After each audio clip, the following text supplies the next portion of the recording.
So, I've just finished watching yesterday's afternoon's friendly against Rangers. As I said, I was away at a festival yesterday, so I was unable to watch it live. But as the loyal Manchester United fan that I am, I recorded a pre-season friendly, and I've watched it this morning to break it down for you guys. And I'm sure the two players you'll probably want to talk about most are Lenny Yoro's debut, and of course, Jadon Sancho, who played the full 90 minutes. And we'll start with Yoro, because you've got to look at the statistics first and say it was a pretty impressive first performance of Manchester United. He had more touches in the first half than any other player, more completed passes, more passes attempted, and also made some really important tackles as well. There was one minor incident where he gave the ball away on the edge of the penalty area to a Rangers forward, but he then got himself back in a good position after that player got around Johnny Evans and made a really good block and prevented Onana having to make a save. So even when he made a mistake, Yoro was very capable of getting back in defending, and I think the big talking point people are going to chat about is the tackle on Dressers, where he really showed a lot of pace, physicality and great timing of a tackle to get the ball in,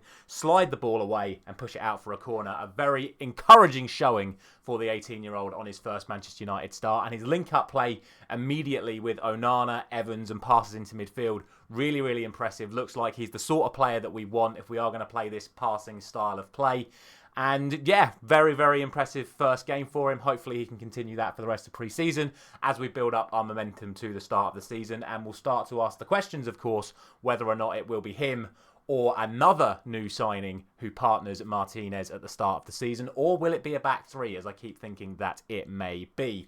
As for Jadon Sancho, I think he had a very impressive game, and I know some people are already speculating that he's putting himself about to put himself in the shop window, but with the rumours that Antony's potentially been made available for loan, with the question as to why Marcus Rashford didn't play yesterday. Like I said, I was away, so I don't know the actual reason why Marcus Rashford didn't play yesterday. So if you do know, let me know in the comments. But he put a really good performance in yesterday, Jadon Sancho. He looked lively. He was beating his man. He was playing good passes. Again, the link-up play I thought in that first half was really nice from us when we had it on the ball. He was hitting good passes to the opposite side. He was drifting in field, allowing Mount to go out to the left so he could then come in the middle, try and influence the play, try and play the ball through to Wheatley. I thought Jadon Sancho had a very good game. It's interesting to see what he's going to be doing going forward, especially since he played on the left-hand side, which it's not his usual position. He is normally a right winger. Rashford and Garnacho are our left wingers. Anthony, Ahmad are currently our right wingers. So finding a home for Sancho is going to be difficult. And obviously Ahmad as well. Fantastic first half from him. Took his goal brilliantly. Was unlucky not to score a free kick as well. Again, like Sancho, very dangerous on the ball. Beating his man, coming inside, being creative. This is the important thing. He wasn't just always coming in and shooting like we see from Antony. He was coming in. He was feeding the ball into Mount, trying to slip balls through to Wheatley. Very impressed with the first half performance from Ahmad. Mason Mount just sort of did enough. I think he can do better. For someone we spent 60 million on, I expect to see a little bit more from Mount, but it's only been two halves of two pre-season games. He's still working his way back after his injuries, so we'll hopefully see a little bit more against Mount when we start playing against the likes of Arsenal and Liverpool in the coming weeks, but still would like to see a little bit more from him. And finally, in terms of the first half performances, the other two midfielders.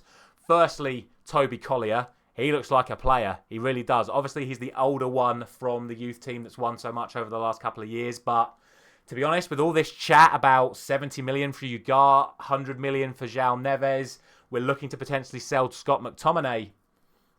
I was always of the opinion to not sell McTominay. So if you take McTominay out of the team, you lose that player that runs around like a maniac, shows the passion for the shirt, is aggressive, is physical, looks to get on the ball, looks to try and do something with it. I think Toby Collyer is exactly that, but 7 years younger than Scott McTominay. So I'm now of the opinion that I'm happy to let McTominay go for 30, 40 million and just keep Collyer as the McTominay replacement and start embedding him into the side. He's already got a working relationship with Mainu as well, so I'm very happy with Collyer. Casemiro, on the other hand, I thought, again, on the ball, his passing was very, very good. But off the ball and defensively, he still looks very, very dodgy and he just doesn't look up to speed. I was impressed with him in the first game against Rosenborg, but against Rangers, in what I've watched today, not that impressed with Casemiro.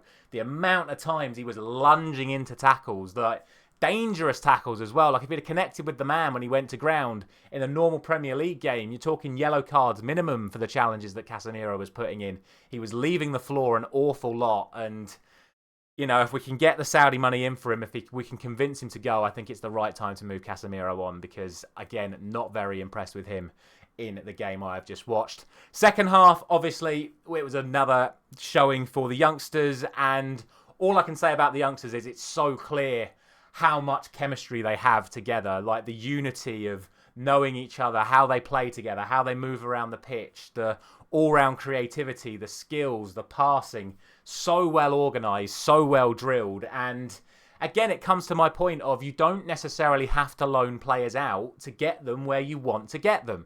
Again, I go back to it. Look at what City do with the likes of Phil Foden, what they did with Cole Palmer, albeit they ended up selling him. They don't loan out their players. They get them playing together in the system that we want to imbue, and then you see the results. They've obviously won all these things over the last 2 seasons, and you can see why. They're talented, but they've got cohesion, they've got chemistry, and they've built themselves together as a team and a unit that are capable of picking sides apart. And if I'm going to pick anyone from that second half performance, it'd be Oyedele in the midfield. He looked like an accomplished midfielder. He was receiving the ball from the back line. He was playing passes up to the forward players. He was beating his man when he got the ball and had to at times. His break-up play was very good. You know, again, I talk about moving Casemiro on. We've already got a ready-made replacement there. Oyedele looks like a fantastic holding midfield player. Do we need to spend 70 million on Ugarte when you've got players like this in the youth system, and obviously Kobbie Mainoo already in the side, that know how to play with each other, can play well together, but also individually show qualities that are exactly what we're looking for in a Manchester United side? So, very positive with the performance, very happy with the result. I guess my only real complaint is there probably were still too many chances conceded on Onana's goal. And actually, I've not mentioned Onana yet. I thought Onana had a very, very good game. His passing, his distribution, again, as you would expect from Onana, very, very good. Some of his passes into midfield, little turns around the corner, like facing a press from Rangers, a 2-3-man press, and Onana would just clip a ball in the gap to Collyer or Casemiro or Oyedele in that second half. And honestly, his passing was so good, but his shot stopping was very, very good. Rangers had, I think it was 7 shots on target in that game, albeit 4 or 5 of them were from range, but there were 2 or 3 in the box as well.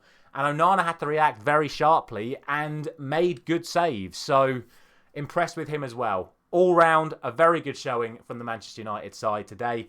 Obviously, with each passing game over this pre-season, more and more of the first team regulars are going to start coming back into the side. I think it's going to be very interesting which youngsters go on the tour that starts in a few days' time.